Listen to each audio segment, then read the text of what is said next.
We're here with the former Oregon offensive lineman Max Fora. Max, thanks for being here. So Max, you played offensive lineman at Oregon. Obviously, there are some good defensive linemen that you went up against. Who was the toughest one you went up against? In the Pac-10 or any team you played, bowl games? Any team we played.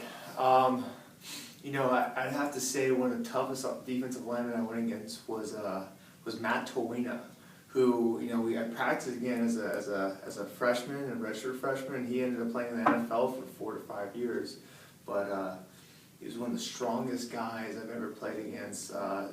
Very difficult to move and just a really fierce competitor. So Matt Towina. You played on the Oregon team that played in the national championship game. That Auburn defense in general was really physical. Yeah. What was the toughest thing about them? Well, they're very athletic.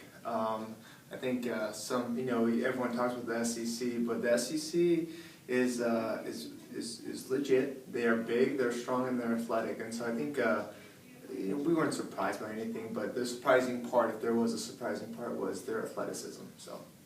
Who are your offers, including Oregon?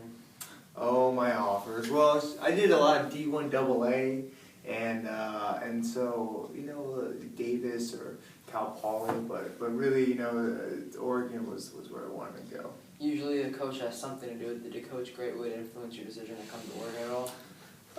It was Coach Neal. I don't know if you had a chance to interview Coach Neal, but he's probably one of the nicest guys you'll ever meet. Coach Neal was friendly, inviting, and a real big reason why I came to Oregon. When you have a month to prepare for a defense, they also have a month to prepare for your O-line. Sure. What advantage do you think is bigger, the defense having a month or the O-line having a month? Well, I think it's the defense. It's hard to prepare for our team in a week, but you compare for our spread offense in a month by doing at least seeing all the looks. We give you a lot of looks on offense. So with more time comes more prep, and it helps for the defense because I'm not going to talk bad about defenses, but they're not as smart as offensive linemen or guys on the offense normally. So if the more time, the better for those guys, and so that's a big thing. Yeah, I'd say time for the defense. Chip Kelly gets to Oregon. You have your first practice. How much different did it feel, and how long did it take to adjust to his practice pace? These are great questions.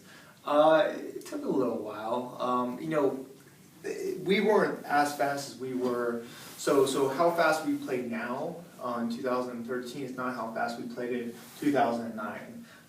It was a slow year-by-year transition to becoming as fast as we are now. So initially, it was a slow, gradual pace up. Was it like, wow, yeah, we're going to Ohio? Yeah, of course. But over time, it became a norm, just like anything else you do. But it took a lot of time, and initially it was a shock, but we got better.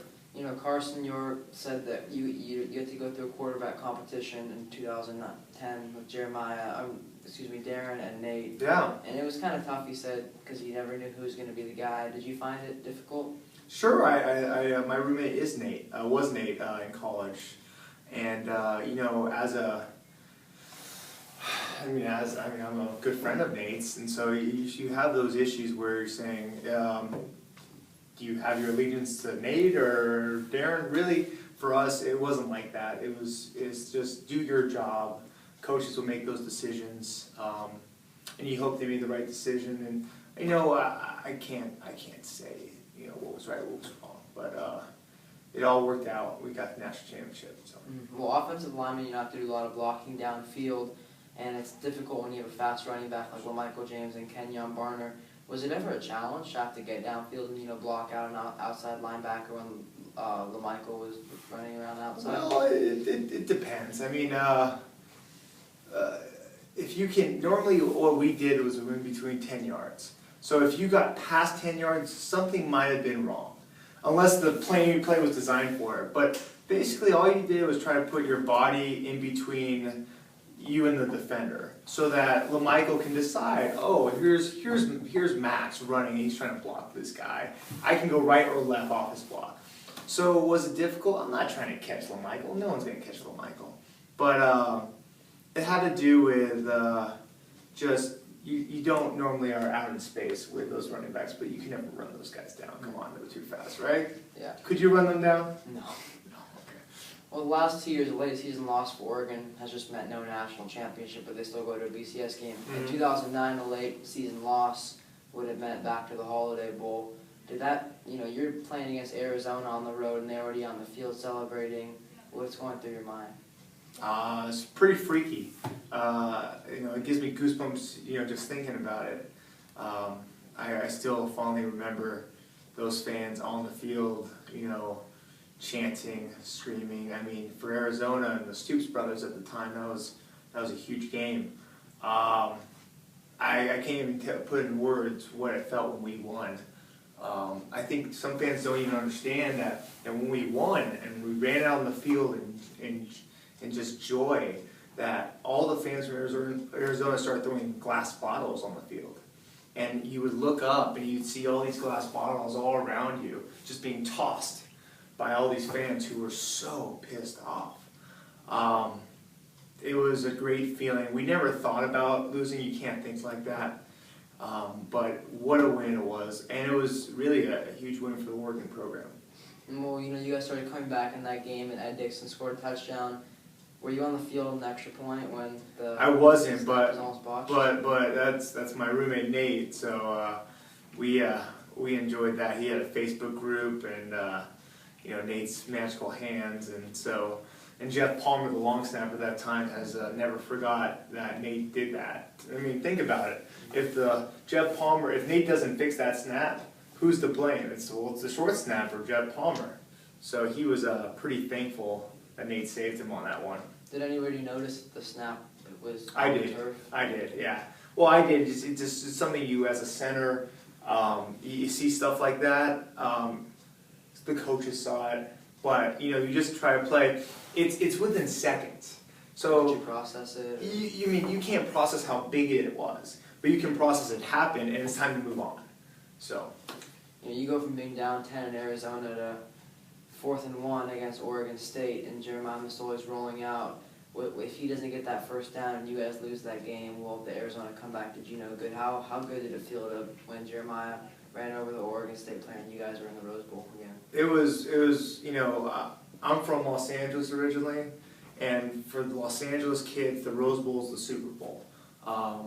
That's all we think about is the Rose Bowl. And so to go to the Rose Bowl and have my dad there with me, and have a rose in my mouth, that was, you can't put that into words. It's just one of those magical feelings. So, kudos to Jeremiah for being one tough SOB and knocking over that Oregon State player, but you can't put into words going to the Rose Bowl or the national championship. Well, I mean, your career didn't end so nicely in the national championship, but you still have good feelings about that season, how it all went. Oh yeah. You know how many teams go to the national championship a year?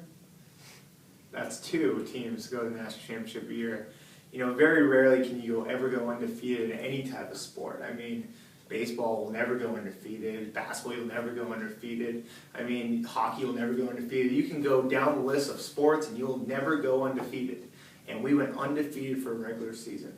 To put that in words against the Pac-10, against the teams we play at Tennessee, just a magical season. And, while the outcome wasn't what we wanted, and we were very close, it was a fantastic ride. The best ride you could ever hope for your last season. Well, after you finished your career at Oregon, how long did you have before enrolling in law school?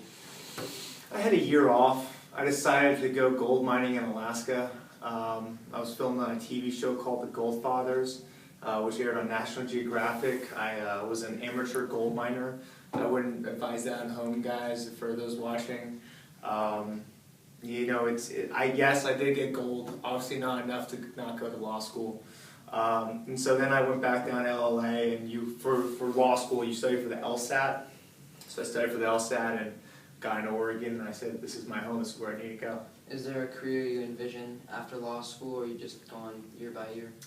It's something in business, business law. Maybe I can make a translation or jump into sports.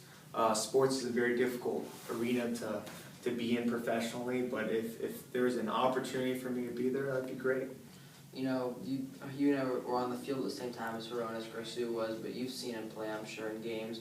What's it like seeing him develop so quickly? Well, Veronis was redshirting me and Jordan Holmes' year, and he was he was one guy who would always be around us because he wanted to learn from the older guys. His attention to detail, what he brings to the table, his strength, and his character really is what stands out to me as why he's going to be so successful finishing his career at Oregon and beyond whatever he does, NFL, professionally, he will be a success. And so to watch him grow as he has, it's been great. You know, last question here. Some of your old teammates get to brag about their new football building. What's your favorite part about the law building you get to go into? Oh, the favorite part of the law building, I don't know. It's all those books around. No, wow, that's a good question. My favorite part with the law building, I'd say not being in here probably be the best part of it. But the library is nice. They have nice, comfy chairs. You can recline back, right? You can enjoy this. Okay, it's not as comfy as the chairs in there, but not a lot to brag about here compared to that facility. But that facility is fan-freaking-tastic. Well, Max, thanks for being here today. I appreciate it. Hey, I appreciate it. Thank you for taking the time. Yeah.